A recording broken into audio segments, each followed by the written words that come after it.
Isang araw, isang santo,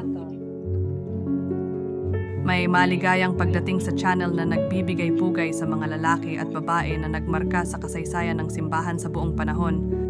Ngayon, 11 ng Mayo, ipinagdiriwang natin si San Gordiano. Kamusta? Si San Antimo ay obispo ng Nicomedia noong ika-4 na siglo sa panahon ng panunupil sa mga Kristiyano sa ilalim ng emperador na si Licinius. Kilala siya sa kanyang matibay na pananampalataya at pagmamalasakit sa paglilingkod sa Diyos at sa kanyang mga tao. Sa panahon ng kanyang pagkaobispo, hinihikayat niya ang mga mananampalataya na manatiling matatag sa kanilang pananampalataya sa kabila ng mga pag-uusig at mga kahirapan. Sinasabi na si San Antimo ay naaresto at pinahirapan dahil sa kanyang Kristiyanong pananampalataya.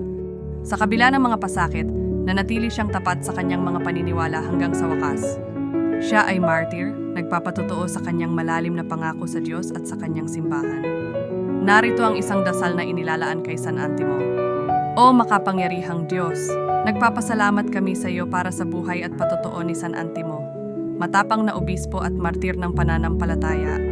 Bigyan mo kami, sa pamamagitan ng kanyang pakikiusap, ng biyaya na magpatuloy sa aming sariling pananampalataya kahit nasa gitna ng mga pagsubok. Naway ang kanyang halimbawa ng pagmamalasakit at katapatan ay magbigay inspirasyon sa aming sariling Kristiyanong buhay. San Antimo, ipanalangin mo kami. Amen. May iba pang mga santo na ipinagdiriwang na ngayong araw. San Mamerto, ipakikilala namin sila sa aming mga susunod na video.